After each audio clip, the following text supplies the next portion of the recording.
You know that sound, right? That deep, throaty growl that vibrates your entire chest when a Dodge Challenger pulls into the parking lot. Society looks at you, the person behind the wheel, and they immediately slap on the classic labels, a show-off, midlife crisis, or this guy is definitely trying to overcompensate for something. They look at you like a loud and wild savage in an era where everyone is trying to live green, quietly, and minimally. But here is what electric car drivers will never understand. You're not making noise on purpose. You're not trying to prove anything to anyone. The truth is, you're performing an act of rebellion. And psychology has a fascinating explanation for this recklessness of yours. Look at the modern world. We are surrounded by sterility. Everything is automated.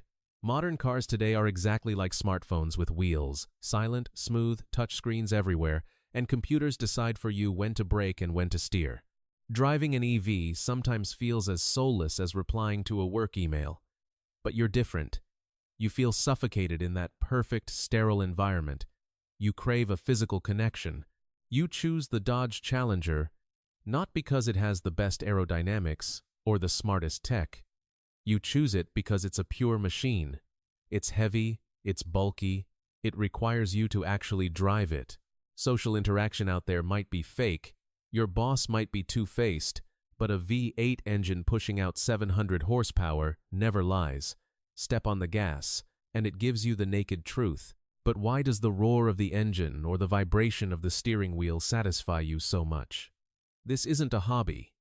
It's biology. In neuropsychology, there's a concept called high sensation seeking combined with kinesthetic resonance. Your brain belongs to a group that needs a higher level of sensory stimulation than the average person just to feel alive. When the V8 engine starts, it generates sound waves at extremely low frequencies. These sound waves don't just enter your eardrums. They travel through your skeletal system, directly stimulating the vagus nerve in your chest. Scientifically speaking, the sound of the Challenger acts exactly like the purr of an angry 2-ton giant cat. It triggers your brain to release a massive amount of dopamine and adrenaline at the same time. While others have to meditate or do yoga to bring their brains into a state of presence, you just need to turn the key. The throttle response, the supercharger whine, the G-force pressing you into the seat, all create an environment of instant feedback. Your brain receives the signal, I am controlling a physical monster, I am in charge. And in that exact moment, all anxieties about bills, work pressure, or unread messages just evaporate. But let's pause for a moment, because the truth always has two sides. Science is on the side of your passion, but we need to draw a clear line. There is a very thin line between connecting with the machine to find freedom and using the machine to cover up a fragile ego. You love the roar of the engine on an empty road at dawn? That's psychotherapy. But if you're revving loudly in a neighborhood at 2 a.m., or joining destructive intersection takeovers just to shoot a video, that's not freedom. That's a desperate thirst for attention. So, ask yourself, are you driving the Challenger to enjoy your own inner strength, or are you using its noise to cover up the emptiness inside? This machine was built to make you stronger, not to turn you into a nuisance. So, the next time someone looks at your Dodge Challenger with judgment and assumes you're a snob, just smile. You are not a loudmouth. You are an analog soul lost in a digital world.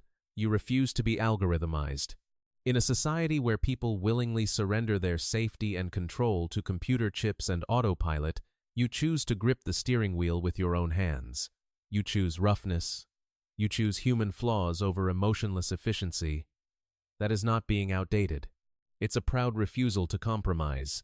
This weekend, if you feel like life is passing by too fast and slipping out of your control, don't stay home. Step into the garage, start your machine, turn off the radio, roll down the windows. Don't go anywhere with a destination in mind. Just step on the gas, hear the tires grinding on the road, and let that mechanical vibration remind you, blood is still pumping through your veins, and you are still in the driver's seat of your life. And if this video captured exactly what's been boiling inside you but you never knew how to express, leave a comment below. I want to hear the story of your car. Hit subscribe, because in the next video, we will dissect the psychology of people willing to spend a fortune on a Porsche 911, a much more refined and expensive psychological condition. See you on the next journey.